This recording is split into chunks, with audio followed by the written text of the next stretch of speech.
immense détresse. L'horreur. L'horreur et un trou noir. C'est vraiment l'enfer qu'on vit.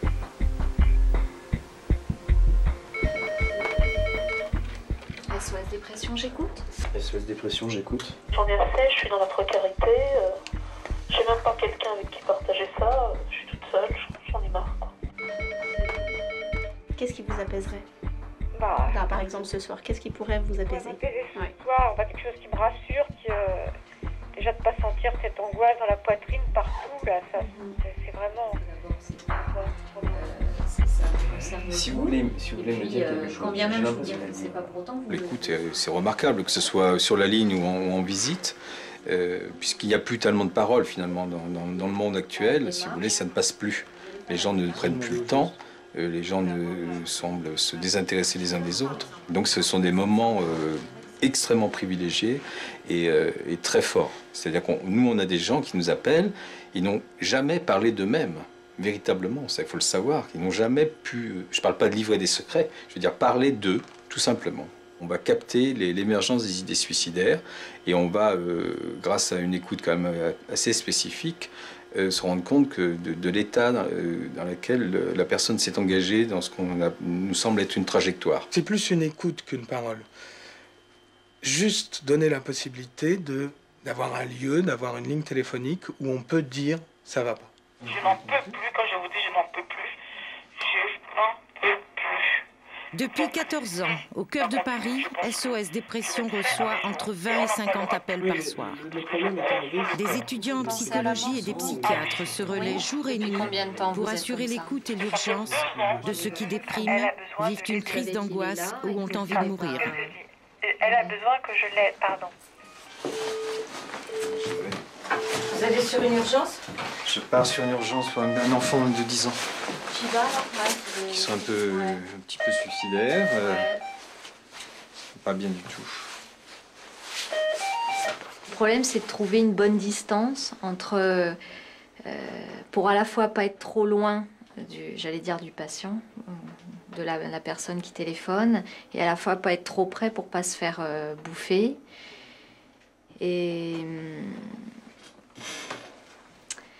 Mais bon, on est humain, quoi, avant d'être psychologue, et il y a vraiment des moments où on se sent pris un peu dans la souffrance, quoi.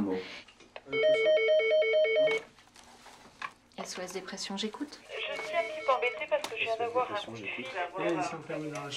Ce soir-là, Martine a appelé SOS Dépression. À 50 ans, elle est accablée par une dépression nerveuse, un divorce, 2 chômages successifs, dont le dernier dure depuis 4 ans. Après une tentative de suicide, elle vit à Bagneux dans une très grande solitude. Pourquoi vous avez appelé SOS Dépression? Oh bah parce que ce jour-là, j'allais vraiment très très mal. C'est pas la première fois que je les appelle, hein. J'allais vraiment très mal. Et puis de toute façon, ça paraît toujours surprenant de vous dire ça en faisant un puzzle, hein, c'est clair, mais ça fait quand même des années et des années que j'évite certains endroits. J'évite vraiment certains endroits. On va dire que je prends l'autobus au lieu de prendre le métro, par exemple. Pourquoi? Pourquoi? Parce que je suis attirée par les rails du métro.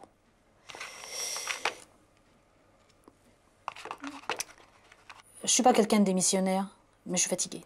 Je suis vraiment très fatiguée, j'en ai assez. Donc des fois... Vous sortez? Non, je sors pas beaucoup parce que sortir, malgré tout, ça implique des choses à voir, des envies extérieures, donc j'ai pas les moyens. Donc pour éviter de les avoir, eh bien, j'y vais nulle part. Vous recevez? Ah, plus du tout. Vous avez de la chance? Non, plus du tout. Pas du tout.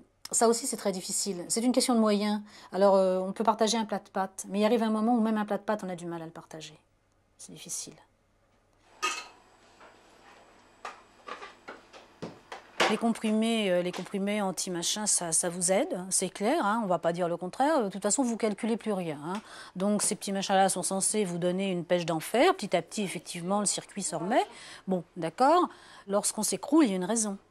Il y a toujours une raison, une vraie raison qui date des fois de très très loin. À partir de là, si on ne trouve pas cette raison, Bon, on y retourne, hein. D'ailleurs, c'est pour ça que j'y suis retournée. C'est très clair. Vous avez essayé de faire une psychothérapie? Ah, surtout pas. Vous n'avez vu personne?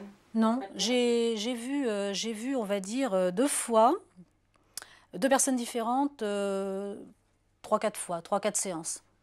Et ce fut difficile, laborieux et c'est vrai que j'ai beaucoup apprécié le silence par contre. Ça m'a énormément aidée. Donc j'étais face à quelqu'un qui probablement attendait... moi, c'est pas du tout ce que j'attendais. Ma demande, elle n'était pas du tout située face à cette personne. Donc on s'est regardé pendant très longtemps. Ça m'a coûté de l'argent, c'est sûr, mais bon, une fois qu'on a dit ça, j'ai pas récupéré d'aide. Hein. Est-ce que c'est une manière de vivre d'être dépressive? On ne choisit pas. Hein. On ne choisit pas. Je vous dis de 2 choses l'une, où on ne connaît pas les causes, on ne la voit pas arriver. Et on se trouve, comme il y a 15 ans, à se demander comment on fait pour cuire un poulet. Parce que moi, j'en étais arrivée là, ça paraît dément. Mais c'est un exemple que je vais vous donner, parce que mon ex-mari, qui était donc avec moi à l'époque, moi, je lui disais, comment tu vas faire pour aller chercher le poulet au marché et le faire cuire? Vous voyez l'état d'un dépressif. Moi, me lever, faire les choses minimum, c'est-à-dire me laver, me doucher, aller chercher un poulet et le cuire, dans une journée, c'était pas possible. Ce n'était pas possible. J'aimerais bien que les gens qui m'aiment, au lieu d'avoir une espèce de carapace incroyable et je vous dis de se contenter de me secouer, me disent plus facilement, écoute, tu nous fais peur, tu nous inquiètes, plutôt que de me donner l'impression qu'ils en ont rien à secouer et que c'est moi qui me secoue pas. Ça vous aiderait vraiment? Ah, bien sûr.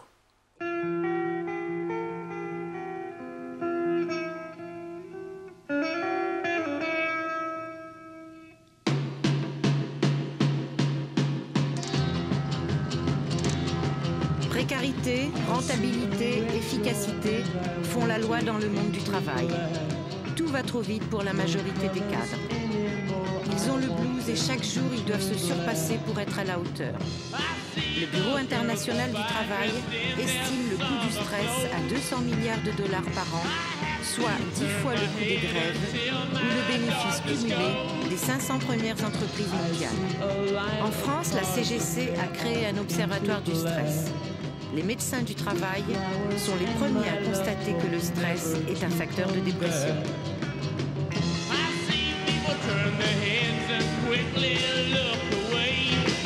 Il y a beaucoup de phénomènes qui sont en cause. Il y a la quantité de travail qui s'accroît, les 35 heures qui permettent de faire sauter beaucoup de petites pauses, beaucoup de petites régulations qui étaient importantes pour améliorer le fonctionnement des services, entre les services.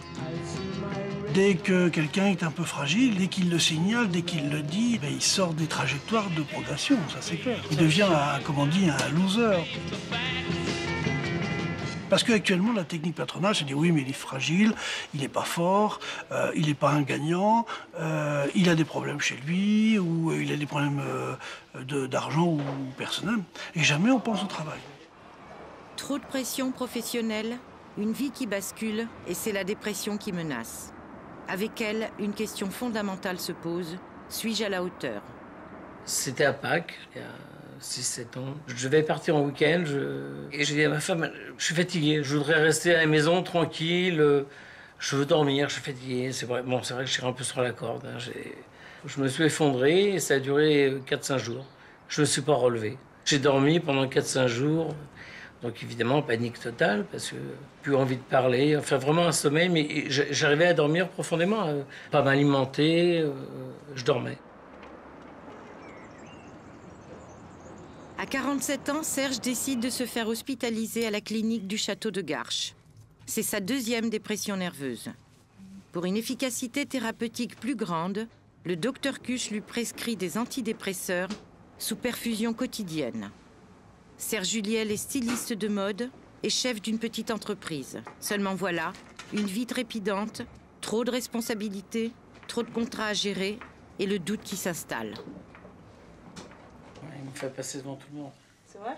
Les réussites, les échecs, les contrats qui s'annulent, d'autres les nouveaux. Il faut toujours un peu paraître aussi, il faut être enthousiaste, il faut... et puis bon, dès l'instant qu'on fait un métier créatif... C'est vrai que ça engendre, enfin, le métier styliste engendre tout de suite, après tout un travail, tout un appui commercial derrière, il y a toute une suite. Donc c'est vrai que c'est à la base, on voit que le fruit est un petit peu un petit peu piqué, ça fait peur.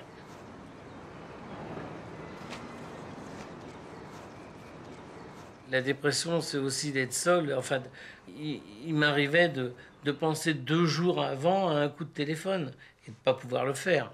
C'est-à-dire l'appréhension, c'est fou, et en sachant très bien que j'allais pas le faire. Malgré le cadre reposant et luxueux de la clinique, Serge se sent encore épuisé. C'est l'un des premiers symptômes de la maladie qui anéantit progressivement le goût de vivre. 3 semaines de prise en charge totale et les visites quotidiennes de sa femme devraient l'aider à s'en sortir. Tu es resté combien de temps ici? Tu sais pas du tout. Je sais pas. Il ne disait pas un mot, il ne parlait jamais de rien. Il fallait lui parler de rien. Vous étiez face à un mutisme complet. Je ne savais pas comment m'y prendre. Et j'avais l'impression que quoi que je fasse, ça ne le touchait pas. Donc ça, c'est un peu dur. J'ai un fils qui a 15 ans et il m'est arrivé plusieurs fois. Bon, moi, j'ai un travail, je suis en freelance, donc je bouge beaucoup dans Paris. Et je regardais l'heure, je me disais, tiens, Gaspard va rentrer de l'école. Mon Dieu, et si son père s'était suicidé, qu'il le trouve? Là, je prenais une bouffée d'angoisse, puis bon, je me raisonnais, je me disais, mais non. Ce qui est dur à dire aussi, c'est qu'avec le temps, on s'habitue à voir les gens un peu moins bien, qu'on fait peut-être un peu moins attention, et qu'il faut faire attention, justement, de réagir le plus vite possible.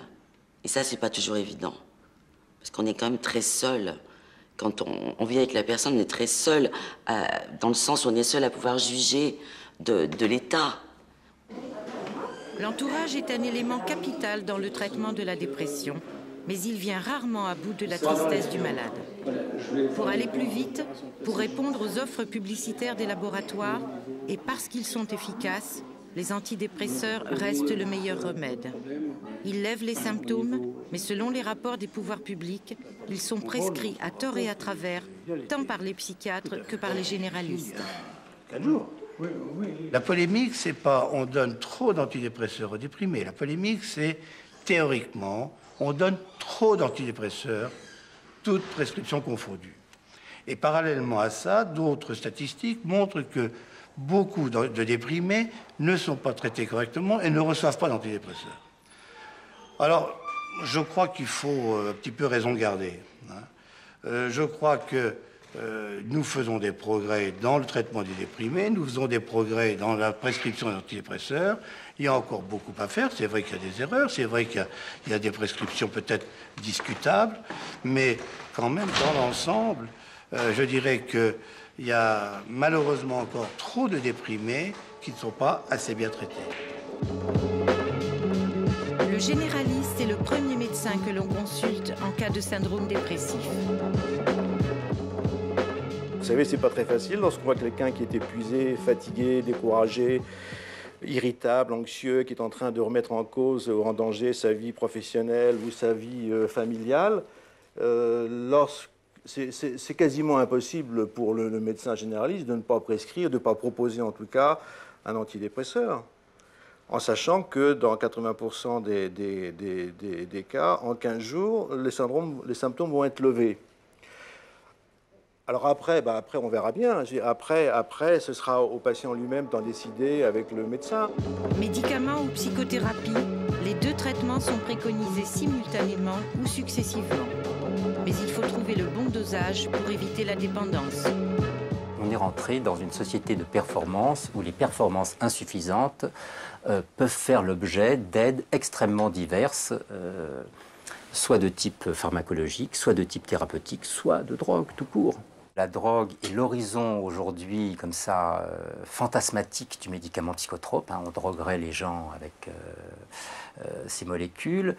Du côté des psychothérapies, elles ont connu une explosion, je le disais tout à l'heure, au cours des années 70, dans une perspective de libération, de croissance personnelle, de maîtrise du potentiel humain, n'est-ce pas? Chacun allait pouvoir aller à la conquête de son identité personnelle, de la maîtrise de sa vie, de son désir. C'était des instruments d'émancipation. Aujourd'hui, on a connu un retournement, c'est-à-dire qu'à l'horizon de la psychothérapie, il y a la secte, c'est-à-dire la dépendance totale à un maître. Deux formes de dépendance. Dépendance au produit, c'est la drogue, n'est-ce pas, les fantasmes de la drogue, et dépendance à l'égard de la secte. Hein. On sent qu'on a une même dynamique dans les deux cas, peu importe qu'il s'agisse de molécules d'un côté ou de relations entre personnes de l'autre.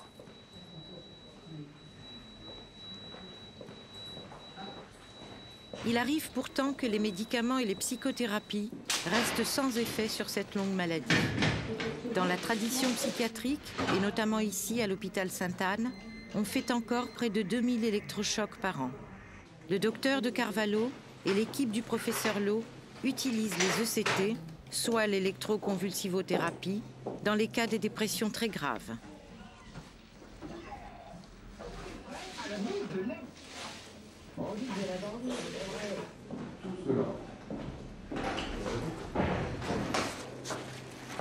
Marie a 54 ans. Ce jour-là, elle a rendez-vous à 8 h du matin pour son électrochoc mensuel. Depuis 20 ans, elle est atteinte d'une maniaco-dépression. C'est l'une des formes les plus sévères de la dépression, alternée avec des moments d'exaltation. Mais 20 ans d'antidépresseurs ne l'ont pas guérie. Les électrochocs sont sa dernière chance de répit.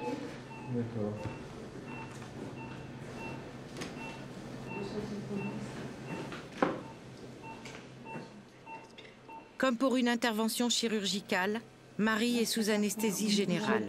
On lui injecte aussi du curare pour obtenir un relâchement musculaire total et éviter de fortes convulsions au moment de l'électrochoc. On se souvient tous des bonds de Jack Nicholson dans le film « Vol au-dessus d'un nid de coucou ». Mais aujourd'hui, on en est bien loin.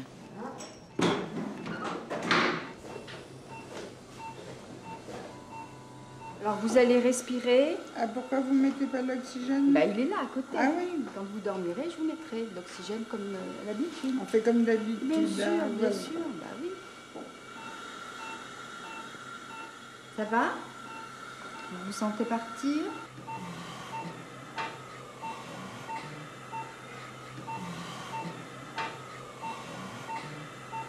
Non, je mets un tampon entre les dents pour... Voilà, c'est mieux. Vas-y.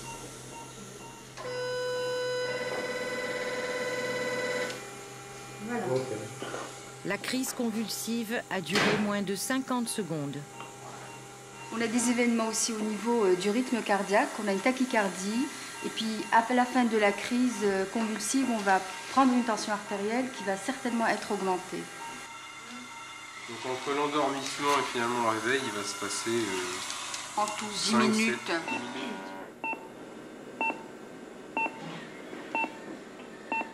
Madame?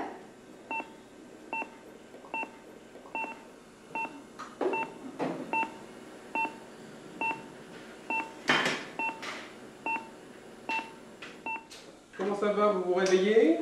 Ça va? Ben, elle est un petit peu somnolente, un peu confuse, mais bon. Prenez le temps de vous réveiller, Ça vous va? avez le temps. Bon, elle aime bien se mettre sur le côté. Oui. Marie passe par une étape de confusion post-critique. Pendant 5 minutes, elle oscille entre sommeil et réveil. C'est l'un des effets secondaires de l'ECT. L'autre inconvénient touche la mémoire immédiate et la mémoire antérieure. Certains patients ont oublié des moments de leur vie. Il semblerait qu'ils recouvrent tous leurs esprits une fois la cure de CT terminée. Comment ça va? Ça va? Ben oui, comme tous les matins, je viens ici, je passe et j'ai un peu de l'appréhension. Oui. Mais tout se passe bien. J'ai entièrement confiance dans l'équipe qui s'occupe de moi et voilà, Bon. j'ai confiance. Est-ce qu'on a fait le CT ou pas là? Oui, là on m'a Bon. dit qu'on l'avait fait. D'accord. Mais moi j'ai aucun souvenir. Vous n'avez aucun souvenir? Je me souviens être allongée, je me souviens qu'on me prend le bras, mais après je m'endors et je me souviens de rien. Bon, vous savez quel jour nous sommes aujourd'hui? Là vous me posez une colle. Hein. Oui. Le jour où nous sommes... non. Vous savez quel mois on est là? Vous savez où vous êtes? Je suis à l'hôpital Sainte-Anne. Ça, je sais, mais quel jour on est. C'est pas grave, ça vous Oui, non. Est-ce que vous vous souvenez qu'il y avait une équipe de télévision? Oui, ça, je m'en souvenais, parce qu'au début, je n'étais pas très à l'aise, et puis tout s'est très bien passé, alors ça va, je supporte bien. D'accord.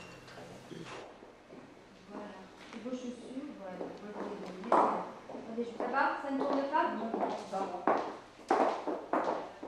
C'est un traitement qui est parfaitement codifié à l'heure actuelle et que le CT en lui-même, l'électroconvulsivothérapie, ne fait pas mal.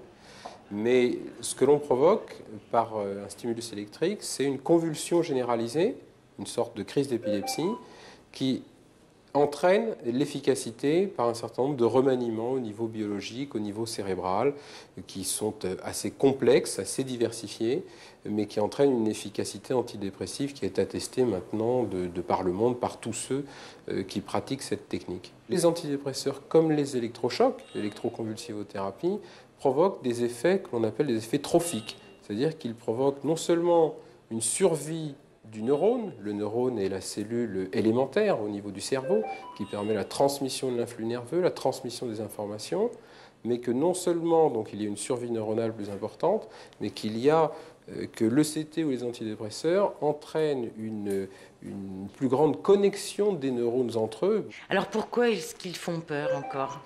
Je pense que ça fait peur parce que ça véhicule un certain nombre de fantasmes par rapport à l'électricité, par rapport à la torture, par rapport à des films comme Vol au-dessus d'un nid de coucou. Ce qui est d'ailleurs assez paradoxal puisque les premiers médecins qui ont mis en place le CT l'avaient fait dans l'idée de combattre le postulat que certaines psychoses ou certaines maladies dépressives étaient incurables. Quand on vous a proposé les ECT, ça vous a fait peur ? J'ai eu un peu peur, mais j'en avais tellement assez que j'ai accepté, tout de suite. Donc ça a changé votre vie, les ECT ? Ah, complètement, complètement. Ça, j'ai dit au docteur Guillain qu'il était génial, que toute cette équipe m'avait énormément apporté. Et je viens de leur dire au docteur de Carvalho, je les remercie, je suis un peu émue, je les remercie infiniment parce que vraiment... Au moins, j'ai des journées normales, même si je travaille pas, même si je fais pas tout ce que je veux. Au moins, j'ai quand même des journées normales. Je suis capable de sortir, je suis capable d'aller quelque part. Alors que quand je suis dépressive, je fais rien. Hein, tout le monde m'aide. Je suis incapable de faire un repas. Hein. Vous attendez, oui, là une demi-heure de réunion et puis on s'occupe de vous après. D'accord ? Je peux pas. D'accord. Je ne pourrai pas me le faire. Non, mais il est obligé de vous faire l'ordonnance et puis peut-être de vous voir. Le mot déprimé est un mot qui est utilisé à toutes les sauces et qui finit par être galvaudé. Quelqu'un qui n'a pas gagné au loto les 100 briques du week-end finit par se dire déprimé. La dépression, c'est vraiment un concept médical qui a tout son poids. Et je crois que c'est faire insulte aussi aux gens qui sont déprimés quand on connaît toutes leurs douleurs morales, quand on connaît tout l'impact, le handicap social, professionnel, affectif, que de l'employer à toutes les sauces. C'est un état où on n'a plus cette modulation que l'on a normalement, qui nous permet de nous promener un peu sur la gamme de toutes nos émotions, en fonction des événements tristes ou gais. Le patient déprimé est fixé de façon relativement tenace à un état qui est caractérisé par la morosité, mais aussi par l'autodévalorisation, et ça c'est très très pénible, et ça fait partie, malheureusement, des risques suicidaires chez le patient déprimé qui à ce moment-là s'affuble de choses qu'il n'a pas faites et qui rend la prise en charge difficile. Merci à vous, hein. Merci pour... Vous savez ce que je pense, hein. Vous savez ce que je lui dis à chaque fois que je le vois, vous m'avez sauvé la vie. Je lui dis, hein, c'est pas vrai ce que je dis. J'irai peut-être pas jusque-là quand même. Ah, pas loin. Allez. Les patients dépressifs sont fragiles. Ils donnent aux médecins un rôle tout-puissant. Pourtant, eux aussi peuvent craquer. Le docteur Martin Winkler a écrit La maladie de Saxe en hommage à un ami médecin mort d'avoir trop absorbé la souffrance morale et physique de ses patients.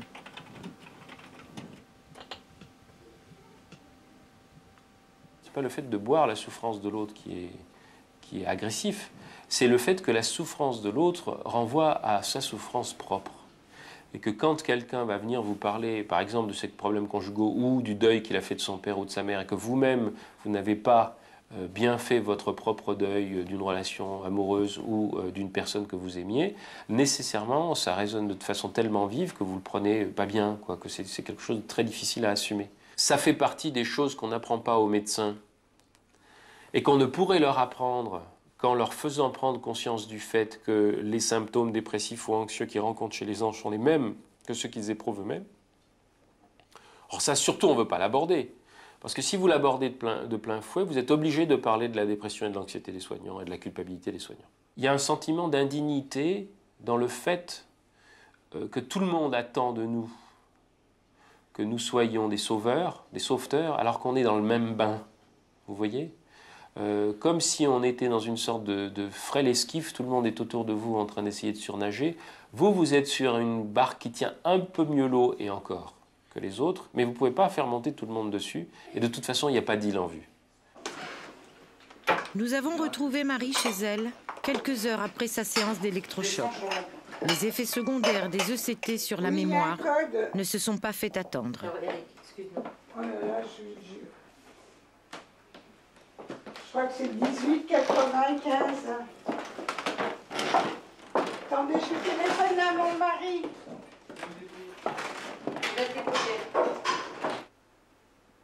Oui, c'est Madame Estelle. Oui, Madame Estelle, excusez-moi, c'est Madame Estelle. J'ai un trou de mémoire, je me souviens plus du numéro de code.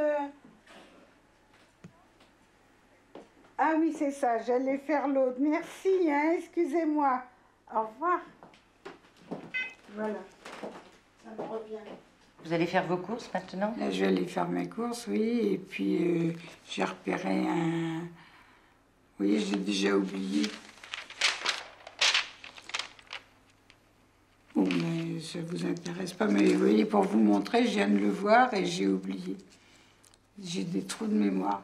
Mais ça dure quelques jours après les ECT ou c'est tout le temps? C'est tout le temps, pendant tout le traitement. Mais après, ça, dès que le traitement est terminé, paraît-il, ça revient exactement comme avant.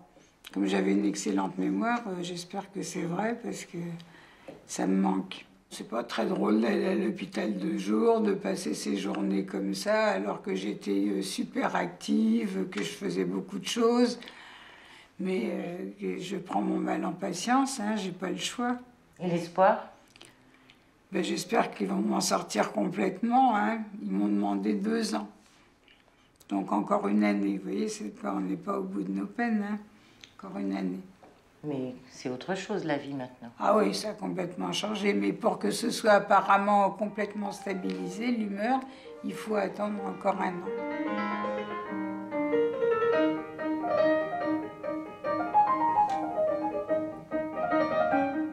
Le mot maladie me gêne, ou alors il faudrait le prendre dans l'acception anglaise du terme, où il y a 3 mots pour désigner la maladie. Il y a disease, qui est la maladie correspondant au savoir du médecin. Il y a sickness, qui est ce qu'éprouve le malade, c'est sa vérité à lui sur ce qu'il ressent. Et il y a illness, qui est le regard des autres. Alors à ce moment-là, on approche la vérité, puisqu'on n'est jamais malade de manière isolée. On a une relation avec le corps soignant, on a une relation avec nos proches, et quand on veut vraiment soigner, eh bien, il faut faire alliance en tant que soignant avec le soigné, avec les siens et avec son entourage. Alors là, peut-être que le mot guérison prend du sens.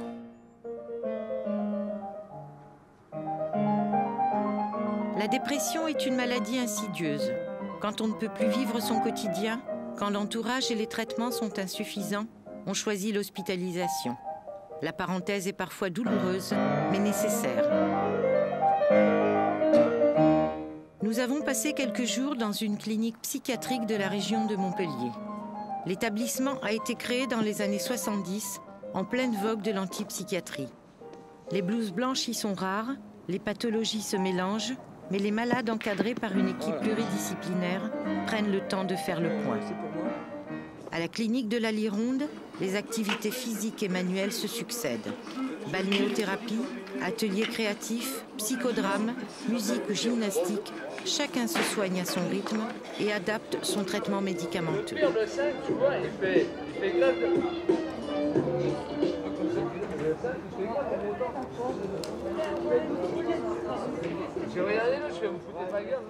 Laurent a 30 ans. En 4 ans, il a glissé lentement vers la dépression, déclenchée par des ruptures sentimentales et professionnelles. Il a du mal à s'occuper de sa fille de 4 ans, il perd confiance en lui. C'est donc sur les conseils d'un ami psychiatre qu'il décide de se réfugier ici pour se faire soigner. Très bien. Vous vous mettez en rond. Quand on est dans ce genre d'établissement, le regard des autres, on s'en fout complètement aussi. C'est-à-dire qu'on soit zombie un jour ou qu'on soit en pleine forme l'autre jour, il n'y a aucun intérêt. Allez, allongez sur le dos. Les bras le long du corps. Bon, moi, je suis de nature plutôt joyeuse. Ces derniers temps, je ne l'étais plus. Et là, je suis en train de retrouver le goût de la vie. Je me remets à lire. J'écris énormément ici sur justement mes problèmes. Et bon, je tiens ça un peu comme un journal, mais enfin, bon, il y a beaucoup de flashbacks et même d'anecdotes sur ma vie ici, quoi. Mais bon, je parle quand même surtout de moi. Et ce qui est marrant, c'est que je retrouve des sensations que j'avais quand j'étais étudiant.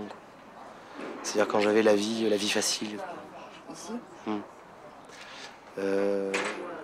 C'est-à-dire mon esprit fonctionne vachement vite, contrairement à mes années, je dirais mes années argentées, mais pas dorées, quoi.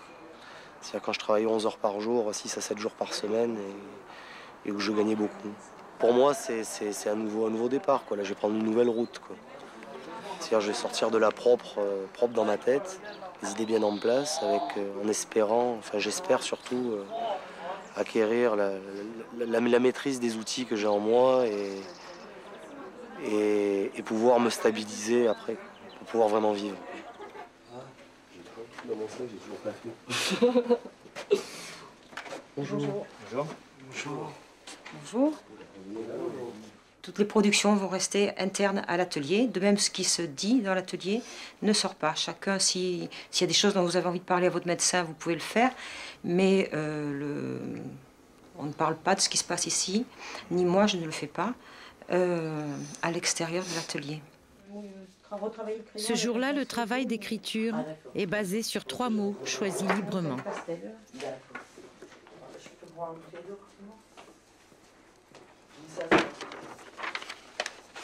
Vous êtes content de venir ici?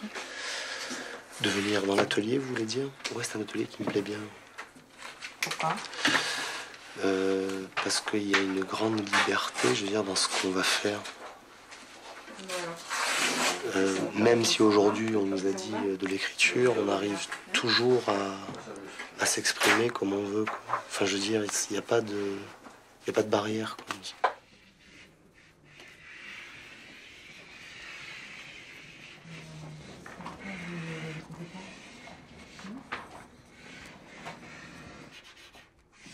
J'ai choisi ces mots parce que pour moi, quoi, c'est l'espérance. Déjà, il faut en avoir. Déjà, rien que ici, quoi, pour vouloir se soigner, faut espérer. Et c'est cette espérance qui nous donne cette force. Et puis, au niveau des 2 autres mots, la solidarité et le respect, c'est pour moi, ça, en quelque sorte, ça me consterne un peu, mais de voir aujourd'hui que ça n'existe presque plus, le sens de ces valeurs, quoi. Moi, j'ai l'impression que même en me baladant dans la rue, quoi, bon, je parle pas pour tout le monde, quoi, mais les 3/4 des gens, ils savent plus ce que c'est, quoi. À 18 ans, Régis veut rompre l'isolement et la tristesse dans lesquels il était. Aidé par une assistante sociale, il décide d'aller jusqu'au bout de son traitement. Et malgré son jeune âge, il accepte une longue hospitalisation.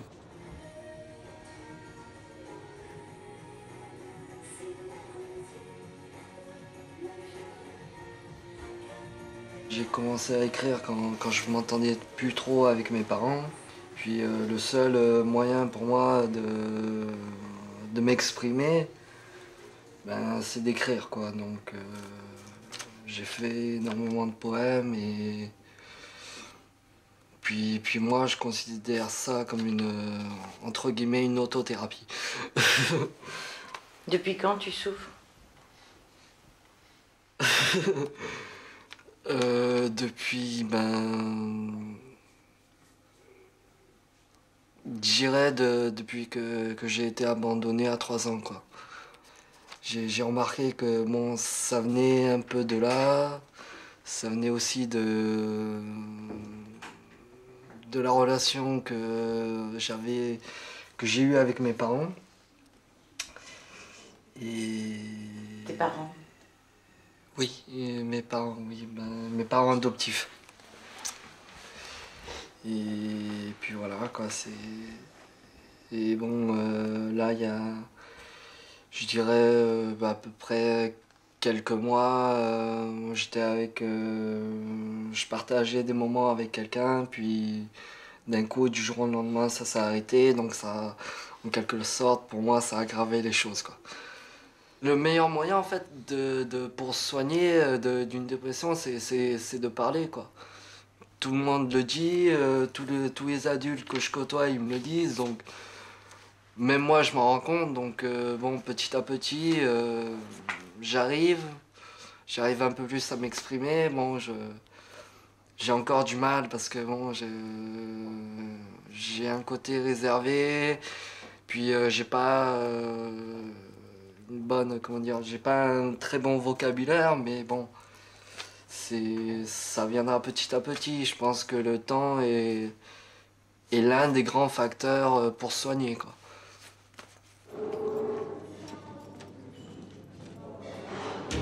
Prendre le temps de parler, c'est accepter les bienfaits de la psychanalyse. Pour Jean-Pierre Winter, consultant à la clinique de la Lironde, l'analyse est aussi un moyen thérapeutique de traiter la dépression au-delà de ses phases aiguës.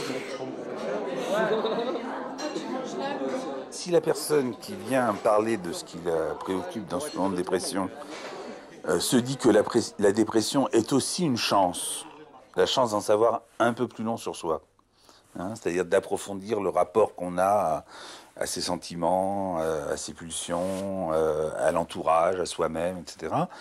Ça peut aller relativement vite. Encore que je ne pourrais pas vous donner de chiffres, parce que évidemment, c'est tellement différent d'une personne à une autre qu'il n'y a pas de chiffre possible.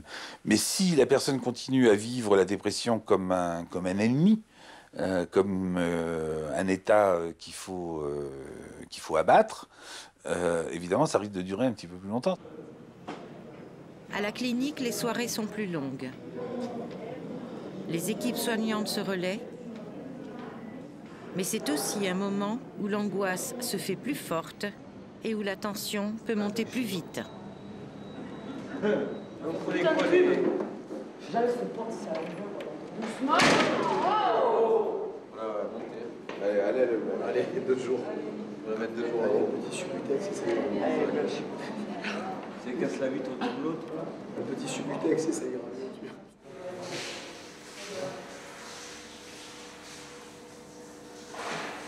Isabelle est institutrice. À 41 ans, elle est mère de 3 enfants. Depuis ce deuxième séjour en clinique, elle commence à comprendre le sens de sa longue dépression. On y va. Doucement. Très bien. Allez, appuie avec ton pied maintenant. Doucement. Calmement. Calmement. Enlève ta main de sa tête maintenant. C'est bien. Rassure-la avec ton pied. Rassure-la avec ton pied. Très bien. Regarde, elle rigole maintenant. Et tu la laisses sortir. C'est très bien. J'ai perdu ma mère il y a 5 ans et demi, étant enceinte de mon dernier enfant. Donc, tant que j'étais enceinte, j'ai tenu le coup. Et au moment de la naissance de mon enfant, j'ai réalisé son absence au niveau physique. Viens la chercher tout de suite. Voilà. Et fais-la glisser en douceur. Pas de... Très bien. Et là, j'ai vraiment senti un creux, mais vraiment un trou dans le ventre. J'ai pas trop fait attention sur le moment parce qu'on ne pense pas, on dit ça va passer.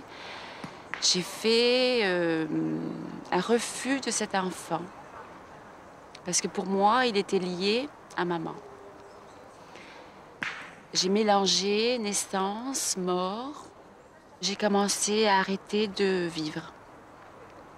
Et je m'aperçois maintenant que je m'interdisais de vivre puisque maman ne vivait plus.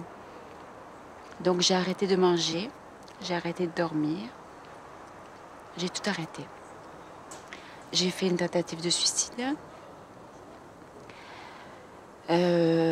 Puisque je pensais faire du mal.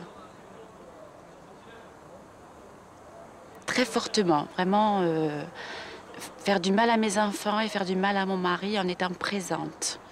Le déprimé, c'est quelqu'un qui...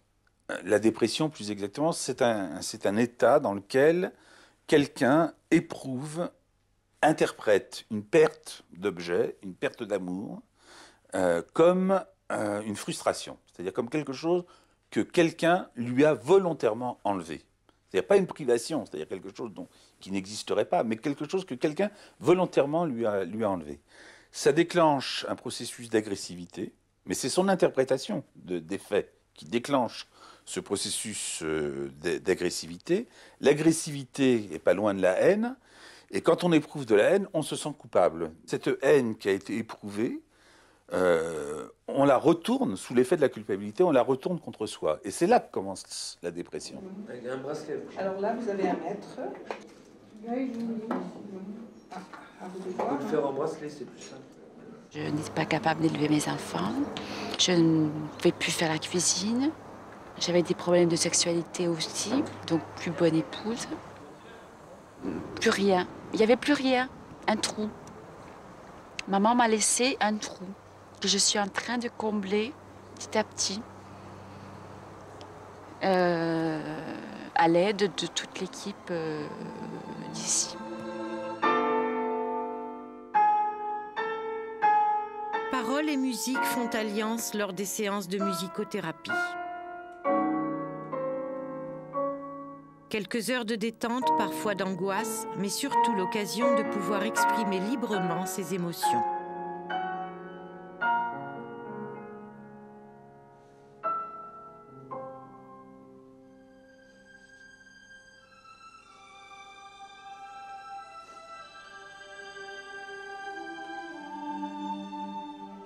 Le soleil, la mer, le calme. Et puis, dans le deuxième, c'était un peu plus mouvementé, pas forcément la tempête, mais un peu plus de vie, un peu plus... Bon, j'ai fait du bateau, donc ça m'a rappelé aussi ce que j'ai vécu. Et j'étais sur mon bateau, sur ma mer, sur mon océan, et tout était parfait, quoi. Après une journée bien remplie, il est important de s'accorder un peu de calme. Isabelle est fatiguée, elle préfère se réfugier dans sa chambre. Ce soir-là, elle a tenu à nous faire part des effets de notre présence. Vous avez hésité avant de parler devant la caméra? Oui. Pourquoi? Il y a des gens qui ne savent pas. Des gens assez proches. Donc, j'avais un petit peu peur qu'ils ne comprennent pas. Maintenant, vous n'avez plus peur? Non. Maintenant, je me dis, s'ils ne comprennent pas, tant pis. Ça me fait beaucoup de bien de parler, de vous parler. Depuis tout à l'heure, je me sens plus libérée. C'est comme si en un quart d'heure, j'avais résumé 5 ans de ma vie. Et finalement, le bilan n'est pas si négatif que ça, quoi. Malgré la souffrance, la dépression reste une possibilité de s'interroger sur soi-même. Isabelle, Laurent et les autres ont opté pour des traitements différents parce que la dépression n'est pas une fatalité. On peut en guérir.